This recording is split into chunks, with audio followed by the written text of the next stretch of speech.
Hello, everyone, and welcome to Inside LSU Baseball. I am your host, Jason Armstrong, and we're going to jump right into previewing the LSU Missouri opening weekend of SEC Baseball Series. That's going to be played at Alex Box starting Friday night.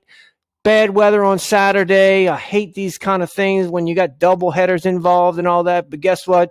We'll roll with the punches. But scheduled for a Friday night game, a Saturday, and a Sunday game, but we'll see what happens. But listen, we're going to dig into Missouri. These conference series breakdowns are going to be worth the price of admission, even though it's free, because we're going to give you everything you need to know. So as you're watching the game, you know what to expect. And look, you might say, Missouri, this team's, this isn't a team that's as good as most of the teams we're going to play, and just overlook them. But I can guarantee you that Jay Johnson and the team are not overlooking this Missouri team. And I'm going to tell you why you shouldn't either. So let's get right into it and take a look at Missouri. Now, first of all, this Missouri team, this coaching staff, they have a lot of ties to Louisiana. Head coach Kerrick Jackson actually was the head coach of Southern there in Baton Rouge before winding up at Memphis for, I believe, 1 year. And then last year was his first year coaching Missouri. This year will be his second year, and it's really his first year with his own recruits. So we'll kind of talk about some of the style of this team and how he's acquired some talent. And I do think that this is a team that's going to be on the up and up as the years go on. The pitching coach, Tim Jamison, also has ties to, New Orleans. He actually played at University of New Orleans and then coached at UNO, my alma mater, and was the head coach at Missouri for 22 years. So this is an experienced SEC coach that Kerrick Jackson has on staff. These guys know what they're doing. The hitting coach, Bryson LeBlanc, also is from New Orleans. His brother, Billy LeBlanc, went to Ridgewood High School, good ball player.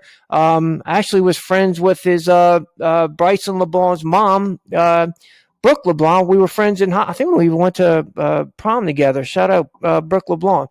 But anyway, all three coaches have ties to Louisiana, and this is a good coaching staff. They know what they're doing. As far as the team goes, Missouri's going to come into the game 8-8. Their best win of the season was against a very game UConn team that was in a super regional last year. I believe they took Florida State to a rubber match before losing game 3. But they did beat UConn. And if you look at their team as a whole this year, it's not that impressive, if I'm being candid with you. They've dropped some games they shouldn't have. And that's going to happen. They have played they played a tournament in Puerto Rico early on and played, I think, in like a SWAC Classic and lost to some teams that they have no business losing to. But all that changes when you get into SEC play. So, tail of the tape. In the Jay Johnson era, LSU is 5-1 against Missouri. They swept Missouri in 2023, the year they won the national championship. And then last year, LSU won the series at Mizzou, 2 games out of 3. Now, Missouri, in that same time frame since Jay Johnson's been here in Baton Rouge, Missouri's 29-61. They have won 10 games in 2022, 10 games in 2023, and then 9 games in last year in 2024. So this is a team that hasn't done really better than 10 wins in conference play. And they get swept 40% of the time. So 40% of Missouri's conference series, they get swept. If you look at 2022, which that was a pretty good offensive team. If you remember Luke Mann, he hit 17 home runs that year. That team was pretty game. Missouri got swept 4 times in 2022. 2023, they got swept 5 times. And then last year, they only got swept 3 times, oddly enough, because I think that was probably the least talented team over the past few years. So they're also good for a shocker series. So I mentioned them getting swept, but they've had some revenge sweeps themselves. So in 2023, after being swept by Tennessee the year before, they opened up conference play sweeping a College World Series Tennessee team. So where did that come from? Nobody saw that. Then last year, after being swept by Florida in 2023, Missouri swept Florida, who winds up being one of the final four teams in the College World Series. So they are good for one of those series where you go, man, where did that come from? So the point is that you cannot take them lightly. And remember, LSU was down 2-0 in the fifth inning of a rubber match last year to Missouri before Monster Milam hit a triple off the wall. Alex Malazzo drew a walk, and then Paxton Kling doubled to left center field wall. And then from there, they took the lead, wound up winning the game 6-2 and the series. But it took Griffin Herring having to throw 5 innings of like one hit, scoreless relief to win the series against Missouri. So every game is important. Every season is important because, listen, you are starting the quest for a top 8 national seed. Like, I'm not trying to look way ahead, but this isn't a place where, LSU isn't a place where you're trying to, make it to a regional. Your goal from jump is, look, I want to win the conference. I want to host a regional and then have home field advantage in super regionals and beyond, so that anybody that they're going to have to come to Alex Box and beat you. And so to do that, every game is important. This league is so tough that every single win matters. And we'll see what you need this year, how many wins it takes in SEC play to become one of those top 8 seeds. In the past, it was typically like 18 wins, 19 wins. 18 wins, you were in good shape. But we'll see, because with the conferences getting bigger, I think that might be, that's going to change a little bit. But going back to the teams on the schedule this year for LSU, the 10 opponents, Jay Johnson's record at LSU against the teams that we will play in conference is 30-29. So that's a winning percentage of 50.8%. That's, not great. You had 17 wins in 2022, 19 wins in 2023, and 13 wins in 2024 in conference. So one of the greatest teams of all time in college baseball, you won 19 games in SEC play. So it's easy to just assume, you're going to win 18 games, be a national seed, and it's not that easy. It's really not. These teams are good, and it starts this weekend. So, Missouri, the strength of this team is going to be their offense. On the year, they're batting .301 as a team, and in 10 of their 16 games, they've accumulated at least 11 hits. So they're hitting the ball. They've got 6 guys hitting .300 on the year. And that's like guys with substantial at-bats. There might be 1 or 2 guys that have a higher than .300 average, but I'm not counting them if they've got 10 at-bats.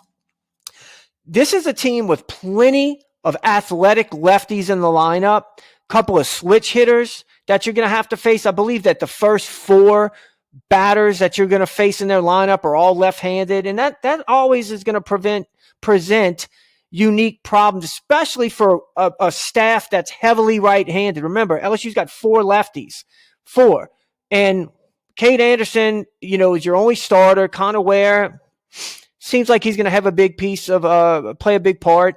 But the other 2 are Cooper Williams and DJ Primo, who just haven't pitched a lot. So, facing all those lefties is a unique challenge. And very similar to LSU, Missouri's a team that's going to have a lot of different contributors in this lineup. They're going to, we might see a lineup Friday night and one of the guys goes 1 for 3, and then Saturday he's not even in the lineup. They've got somebody else that's in there. So they're going to have a lot of players that contribute. So only hit 17 home runs on the year, but they do have some guys that have some power. And I'm just gonna highlight a couple of names that you should know. So when you're watching the game with your buddies, you can look real smart. All right. The first one that's been the best hitter and the hottest hitter on the team so far is first baseman, and he might play some other positions too. Caden Nicoletto, left-handed hitter, leads the team with a .422 batting average. He's got 2 home runs on the year. This is a guy that was an NAIA All-American last year and hit 27 home runs last year in NAIA. I don't care what league, if you're in Dixie Youth, 27 home runs is hard to do. Holds his hands real high up when he's batting, got a unique stance, but the guy can really swing it. So he's a name that you're going to have to pay attention to. Mateo Cerner is a switch-hitting catcher, batting .323 on the year. He's got 3 home runs, 19 RBIs, which leads the team. This is the number 5 catcher in Florida coming out of high school. So a talented player, and he's another one that can swing it. The shortstop, he's played some other positions, but primarily the shortstop. Jackson Lovich is a name that should sound familiar. Played a lot last year, batting .328. Very interesting, though. He's got 17 strikeouts on the year and 0 bases on balls. So he's a guy that you can get, to go down swinging. But he's talented. He hit 10 home runs last year and was pretty much tops in every offensive category for Missouri last year. So another guy who's very talented. One of the best freshmen on the team, who's one of the hottest hitters they have, is freshman outfielder Brady Piccarelli. He's another lefty in the lineup, hitting .379, 3 home runs in only 8 games. So once he got in the lineup, he's going nuts, and he's leading the team in slugging. So those are all these guys are capable of getting hot and doing damage. And I'm trying to point this out because you might think, and I don't know what you hear, or you just look at their record and you go, man, this team doesn't have anybody. I'm telling you, this team has SEC talent. Okay. Outfielder Pierre Seals. This is a Memphis transfer that plays outfield that last year hit .327 with 10 home runs for Memphis for Carrick. Well, last year he was at Memphis, transferred over, but I believe he might have played for Carrick the previous year. Utility player, so he could play all over the place. Brock Daniels, he's another lefty. He killed LSU last year. He went 5 for 10 in the series against LSU. He hit a home run that put basically a dagger in in LSU in the game that they won. So another guy that had success against LSU last year, and LSU had a very good pitching staff last year, especially the 2 starters, Griffin Herring, Nate Ack. The guy that were, Missouri had to face were very talented. So again, a lot of talent on this offense. Now, talking about the defense, this is not a very good defense. The only defense in the SEC that is worse than Missouri is Texas A&M. I want to say they're fielding like 962. Missouri is. So hasn't been good defensively at all. They're without one of their most athletic outfielders, Jarrett Curtis, who played last year a lot. He played a little bit at the beginning of the year, but haven't seen him since. Caden Pierre is very talented. He's taken over center field duties, but they're missing Jarrett Curtis. I mentioned him already, Jackson Lovich. He's already got 6 errors on the year. Just haven't played good. One of the bright spots is Javier Hernandez. This is like his 5th year. He's a Seton Hall transfer, but he did play last year at Missouri. Very good defensive catcher. Now, he's not playing every game because Mateo Cerna is such a good offensive player, but they are good, in center field, good behind the plate, which is important because it all kind of starts up the middle. And Jackson Lovich is he is a talented player. He just hasn't been playing good shortstop. Matter of fact, he was the number 1 shortstop in Kansas coming out of high school. So you're talking about, some talent on this team. So don't Don't be fooled by just thinking that this is a team that you should just, run over. Now, pitching wise, you're going to face most likely 3 left-handed starting pitchers. Left-hander Ian Losey is a graduate senior that has 51 career appearances in 12 games started. In SEC play, over all the years he's been pitching, he's got a 3.54 ERA, 49 strikeouts in 40 innings, a lifetime SEC batting average against of 220. The guy can pitch. If you remember last year, he started one of the games against LSU and threw 3 scoreless innings. The only person to get a hit off of him, guess who? Alex Milazzo was the only person to get a hit off of Ian Losey. He's dealt with some injuries, and but he seems to be back, and he's talented. So he's a guy that's most likely going to start Friday night, and he's a good pitcher with a lot of experience. Another lefty, freshman Will Libbert, was the number 15 high school left-hander in the whole country. In 2023, he had Tommy John surgery, so didn't pitch last year. He's your ideal, typical, crafty left-handed pitcher. Low 90s, does have a curveball, does have a decent changeup. I watched him pitch his entire outing against Central Florida earlier this year. And he's a freshman, so he's going to get better every outing. But again, you get a good lefty up there who's got good off speed, can give anybody trouble. The other starter we're most likely going to see is Caden Drew. Statistically, probably the best starter they have. 3.43 ERA on the year. His last 3 starts, he's gone 6 innings, and 5 innings. So he's got some length to him, and he's got very good control. So you're going to face 3 lefties starting pitchers that can pitch a little bit.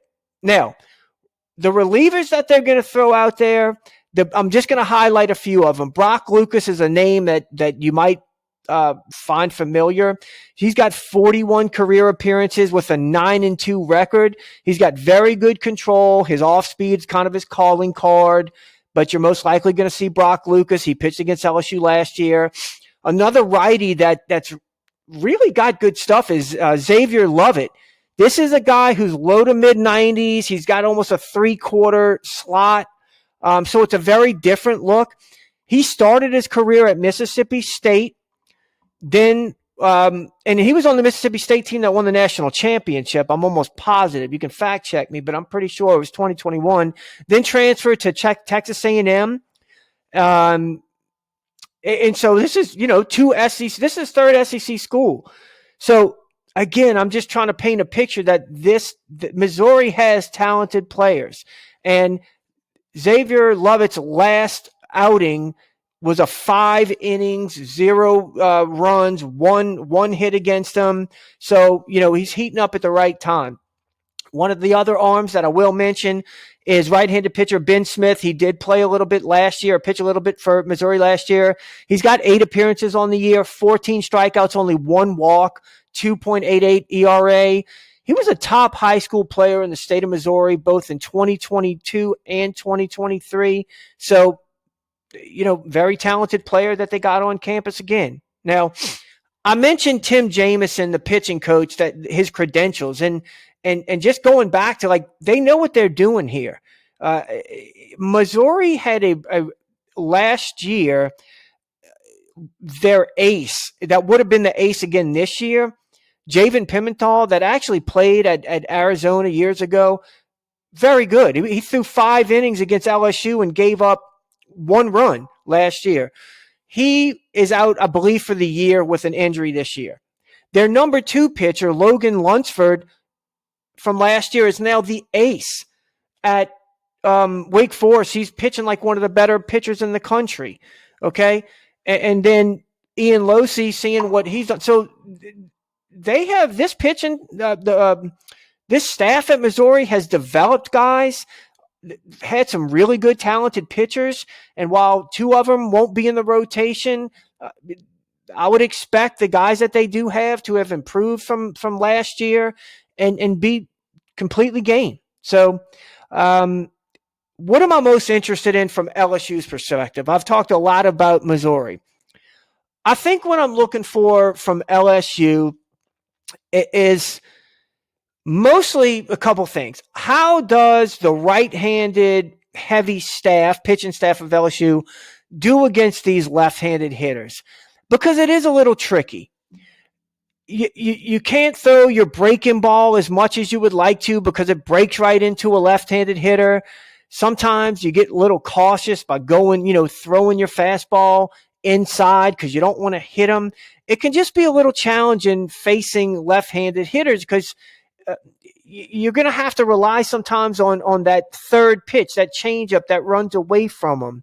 And I'm just very interested to see because, again, LSU's majority of their pitchers are right-handed. So I'm interested to see how you do against a lineup that's very heavy left-handed. Now, that could change depending who they got in the starting lineup. But I know for a fact, just looking at their last couple of weekend series, that they've got a lot of lefties in the lineup.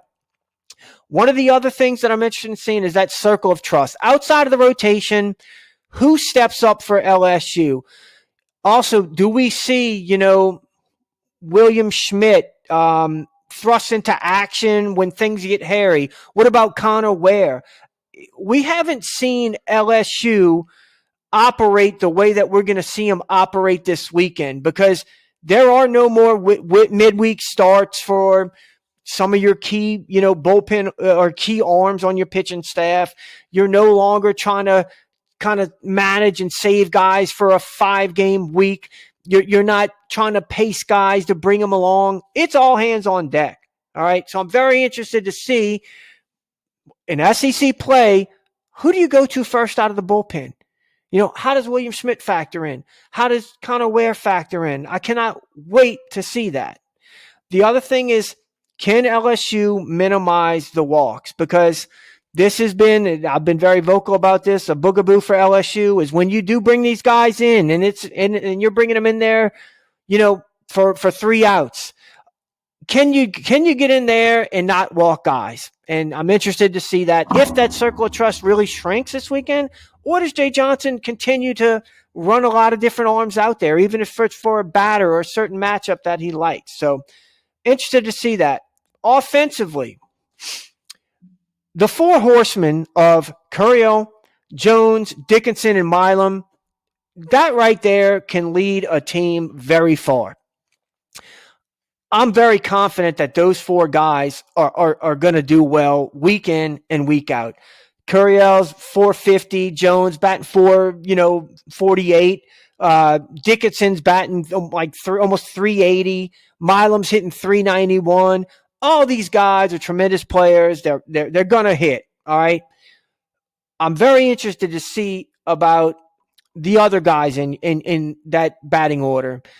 You don't need necessarily all 5 of them to hit, but what do you get out of guys? And it's not just this weekend. I'm not just looking at Missouri. I'm looking at when we go to Texas next weekend. And then when you host, Mississippi State in the pitching, you start seeing some of these elite high draft pick, guys throwing against you. What can you get out of Josh Pearson, who I think is doing great, and Jake Brown and Tanner Reeves and Chris Stanfield and whoever else is in the lineup that day? What can you get out of those guys? Because you start getting production out of those guys outside of those 4 that I already named, and I just don't know how you deal with this team. There's so much balance. The ability for the bottom of the order to turn the lineup over, it's just really special. And look, I don't even know that you necessarily need a whole lot out of a guy like Luis Hernandez. The job he's doing at catcher is really what you need him for. And that's a unique position because last year you kind of looked at Alex Milazzo like that. And honestly, he did a really good job hitting last year, came through at big times. But Luis Hernandez is a better hitter than Alex Milazzo.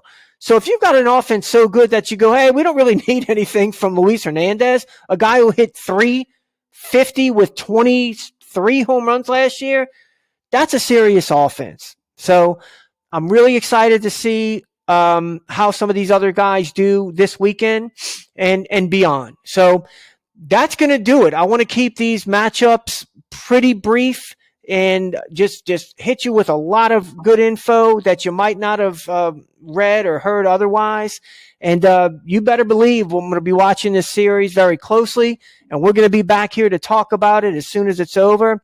And I do think that LSU is going to win this series, if I'm just doing a quick prediction. I never like to predict sweeps because it's so hard, but I already kind of talked about this, and I'm going to reiterate. When you can get a sweep, you have to try to get it because, well, I know they're trying to get it, but you need to get a sweep because you're not going to have many opportunities to do so. And Missouri over the years have been prone to sweeps. I told you, averaging 4 series out of every year of getting swept. So that's it. That's it for today, and we will be back at the conclusion of the series, and we'll talk all about it. Thanks for joining me on this episode of Inside LSU Baseball. Go Tigers.